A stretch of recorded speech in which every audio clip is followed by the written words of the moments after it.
गुरुदेव को प्रणाम, करोली शंकर महादेव जी को प्रणाम, खुश रहो। माँ कामाक्षा को प्रणाम, गुरु बाबा जी को प्रणाम, गुरु माई को प्रणाम और दरबार को प्रणाम। मैं प्रथम बार मैं ये दरबार में आया हूँ। मेरी दरबार से परिचय सिर्फ 15-20 दिन का है, वो भी एक यूट्यूब के माध्यम से। पेशे से मैं वकील हूँ। बहुत मैंने नाम जरूर कमाया, लेकिन घर में एक ऐसे विचित्र परेशानियों से गुजर रहा हूँ कि हमारे एक तो खानदान में ये जो पैर में जो डिफेक्ट आया है, वो अभी वो पीढ़ी जात चल रहा है, हमारे बच्चों में चल रहा है। ये तो ठीक है, मेरा तो वो जमाने में हो नहीं सका, लेकिन बच्चों का मैंने ऑपरेशन कराया, 90% ठीक हुए हैं। मेरा जो भाई है उसके भी बच्चे वैसे हैं, भाई का भी एक पैर वैसा था। दूसरा ऐसा, हमारे घर में पूरे आजीवन मैंने कलह और परेशानी के अलावा कुछ नहीं देखा। संघर्ष के लिए मैं तैयार हूँ, लेकिन ऐसी परेशानी कि जो एक अच्छा वो सब माध्यम होता है, औरतों की भी कष्ट है और औरतें कारण भी है कलह का। तो ये मैं समझ नहीं पा रहा हूँ कि पूरी जिंदगी अगर कर्म भोग का अगर ये परिणाम है, तो कर्म भोग कितने अगर वो आजीवन हो सकते हैं, इसमें मेरा विश्वास कम है। तो एक तो वो है, काम का सब खत्म हो गया। एक अच्छा नाम था मेरा पूरा इसमें, कोई भी काम मेरे पास जहाँ उम्मीदें लोगों की खत्म हो जाया करती थी, तब मुझे मेरे पास आते थे। आज मैं खुद ऐसी पोजीशन पे खड़ा हूँ कि मुझे खुद समझ में नहीं आ रहा है कि ये ऐसी परेशानी कैसे आ गई है। तो उसके लिए मैं दरबार का ये धन्यवाद हूँ। मैं यहाँ भी बड़े मुश्किल से पहुंचा हूँ, और ये इतने मुश्किल से पहुंचा हूँ कि जब मैंने बाबा जी को बोला कि भाई आप ही जानो और मुझे कैसा आप यहाँ तक लाना है, तो उनकी कृपा से मैं आज यहाँ पहुंचा हूँ। तो मेरे डीएनए में मैंने 5 लोगों को रखा है, वैसे 8 लोगों की संख्या रखी थी। ऐन समय पे कल छोटे भाई ने डीएनए से अपना नाम अलग करने के लिए बोला। मुझे भी दुख था, क्यों कि हम पहले एक संत, 2 संत से जुड़े हैं। मैं पहले गोरखनाथ जी की मैंने मानस गुरु माना है, फिर संत खप्तीनाथ महाराज हमारे वहाँ के 113 साल की उम्र के होके गए। वो उनसे मैंने दीक्षा नहीं ली है, लेकिन उनको भी मैंने मानस गुरु माना है, और अभी वर्तमान में जगत गुरु है। इसीलिए अभी तक आप लोग कम से कम बचे हुए हैं। हाँ जी, तो मैं बड़ी दुविधा में नहीं तो अकाल मृत्यु की स्मृतियां थी तमाम। पहली बात। दूसरा बेटा, होता क्या है कि 3 जी समस्याएं सबसे बड़ी संसार में है, जी जिनसे हर आदमी परेशान है। जी ठीक है। जी सबसे ज्यादा परेशानी होती है। तो क्या परेशानी रहती है? परेशानी रहती है पहली, जी पितृ की मुक्ति ना हो पाना, पितरों की मुक्ति ना हो पाना, है ना। जी दूसरा परेशानी रहती काल सर्प दोष का बना रहना। जी तीसरी परेशानी रहती है कि पितृ दोष होना, मतलब पितरों की जो रोगी नकारात्मक मृत्यु के समय की जो स्मृतियां हैं वह बनी रहना, और जो आपके ग्रह नक्षत्र हैं उनके दोष बने रहना असंतुलन के कारण। ये मुख्य प्रॉब्लम रहती है। आज आपके पितरों की भी मुक्ति हुई है अच्छे से, काल सर्प दोष भी कटा, इसके दरबार ने प्रमाण दिए हैं आप सबको, और तमाम नकारात्मक रोगी स्मृतियां नष्ट हुई हैं, सारे संतुलित हुए हैं दो जो ग्रह नक्षत्र थे। इसीलिए अब किसी प्रकार के कोई गंदे विचार भाव नहीं आ रहे हैं, सारा कुछ अच्छा अच्छा, सब अच्छा है। अभी जैसे आपका है, आपका कमर के नीचे का जो हिस्सा है ना, धीरे धीरे सूखता जा रहा था नीचे से, है ना। तो ऐसे ही जब कुछ गुरुओं को भी कष्ट रहते हैं तो उनसे भी आ जाते हैं, परंपरा से भी आ जाते हैं। जैसे आपने जिनका नाम लिया दूसरे गुरु जी का, जो बताया 113 वर्ष की उम्र शरीर छोड़ा, उनके भी कमर में ऐसे ही कष्ट थे, है ना। शरीर छोड़ते के पहले कष्ट थे।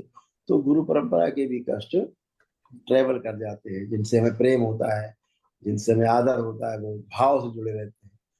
तो उनके जो भी रहते हैं शरीर कष्ट आ जाते हैं। दरबार बताता रहता है सभी को, ये गृहस्थी में परिवार परंपरा से आ जाता है, और परंपरा से भी लोग आ जाते हैं कष्ट, है ना।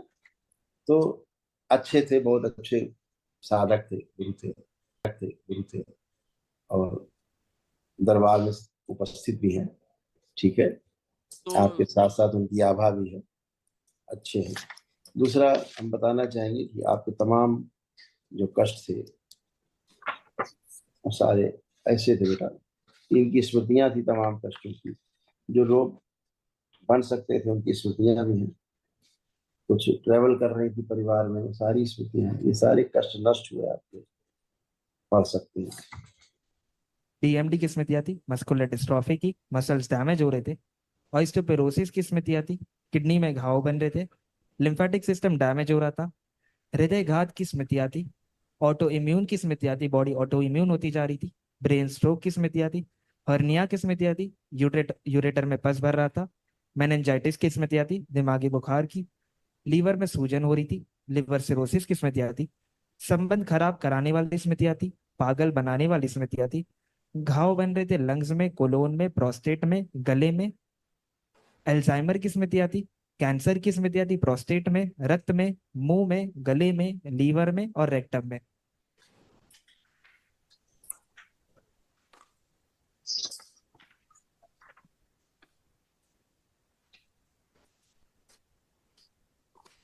स्पाइन कमजोर करने वाली स्मृतियां थी। कमर में दर्द होना, उल्हों में सड़न। एमएनडी की स्मृतियां थी, मोटर नर्व डैमेज हो रही थी, बैठ के उठने में कष्ट होना।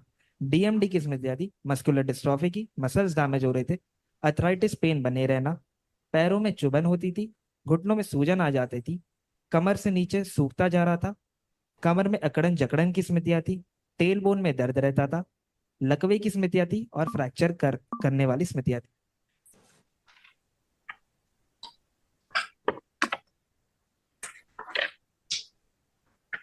किडनी फेल की स्मृतियां थी। किडनी में सूजन हो रही थी, इन्फेक्शन फैल रहा था। यूरिनरी ब्लैडर में सूजन हो रही थी। पेशाब के साथ रक्त आता था, लालिमा आती थी। और पेशाब करते समय दर्द व जलन होती थी। हाँ, अभी हाल ही में 5 महीने पहले मुझे, जो मेरे लिए बड़ा एक शॉकिंग था, कि मुझे शुगर और हाइपरटेंशन यानी बीपी की बीमारी का ऐसा डायग्नोसिस किया गया, जो मेरे लिए सहन करना, बर्दाश्त करना जरा कठिन था, क्योंकि मैं अपने आप को समझता था कि मैं फिजिकली बहुत स्ट्रांग हूँ। योग प्राणायाम की वो देन है, गुरु की कृपा है। लेकिन वो सब इतना बड़ा शॉकिंग रहा मेरे लिए। और उस तब से मुझे ये कमजोरियां भी काफी फील हो रही थी, हार्ट के भी ऐसा लग रहा था कि ऐसा हो सकता है। इन्हीं गुरु की कृपा से जिनकी आप बात कर रहे हो, जो बाद में 113 साल की उम्र में थे, शरीर में उन्होंने त्यागा है, जी। उनकी कृपा से आप लोग बहुत कुछ सुरक्षित हो, ऐसे समझो आप। बस उन्होंने यहाँ तक आपका साथ दिया। वो बड़ा धर्म संकट में हूँ, एक वकील होने के नाते मैं केसेस भी चला रहा हूँ। यहाँ पे आके मुझे पता चला, अच्छा, मैंने प्रत्यक्ष दीक्षा भी ली है, जो वर्तमान में जगत गुरु है, राज राजेश्वर माउली सरकार, कौंडिन्य रुक्मिणी पीठाधीश्वर है। अब उनके भी मैं काम काज संभाल रहा हूँ। यहाँ आके पता चला आपको ये सब छोड़ना पड़ेगा। अब एक शिष्य होने के नाते मैं बड़ा धर्म संकट में, और इसकी वजह से छोटा भाई इससे पीछे हो गया कि भाई मेरा डीएनए से नाम निकाल लो, क्योंकि मैं भी वहां जुड़ा हूँ और मैं सेवा दे रहा हूँ, तो मैं कैसे छोड़ सकता हूँ। तो इसलिए उसने तो डीएनए से निकाल लिया, पर मैं नहीं निकाल पाया।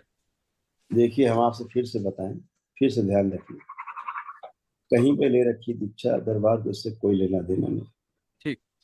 ठीक, पहली बात। दूसरी बात, अगर आपको कहीं से जुड़े होने के कारण कष्ट आ रहा है, जी। तो आपको स्वयं विचार करना चाहिए। ये भी ठीक ठीक है। है, ठीक। इसके लिए हम ज्यादा नहीं कह सकते। ठीक। हम, जहां तक आपने ये गुरुदेव की बात की, वो गुरु गोरखनाथ की परंपरा से भी जुड़े हुए थे, इनकी आप चर्चा कर रहे हैं। यहाँ तक तो आप बिल्कुल शुद्धि में बिल्कुल जिए हैं, और उनकी बहुत कृपा आप सब पे रही है, आज तक, अभी तक रही है, जिनके कारण बाहरी गंदगी से आप लोग बहुत बहुत बहुत बचे रहे हैं। ठीक है ना, नहीं कई कैजुअलिटी आपके यहाँ होती, वो इनकी कृपा से ही आप बचे। और इस समय वो स्वयं इस दरबार में उनकी उपस्थिति है, आप आंख बंद करके उनकी उपस्थिति को महसूस कर सकते हैं। मैं आने से पहले अनुमति लेके आया हूँ, एक अर्जी मैंने पहले डाली थी कि मैं यस। तो दरबार में जाना चाहता हूँ, तो आप कृपया मार्गदर्शन करें मेरा। हाँ, इसीलिए कह रहे हैं कि भोलेनाथ की भक्ति में लीन है, और भोलेनाथ की भक्ति में उपस्थित है। ठीक है, बाकी आप सब स्वयं समझदार है। हाँ, मेरे डीएनए में 5 लोग हैं। कल बेटा, कल महाहवन कर लीजिएगा, अपने को रखिएगा, दो लोग जिनको ज्यादा शारीरिक कष्ट उनको रखिए, ठीक है। खुश रहो, खूब प्रसन्न रहो।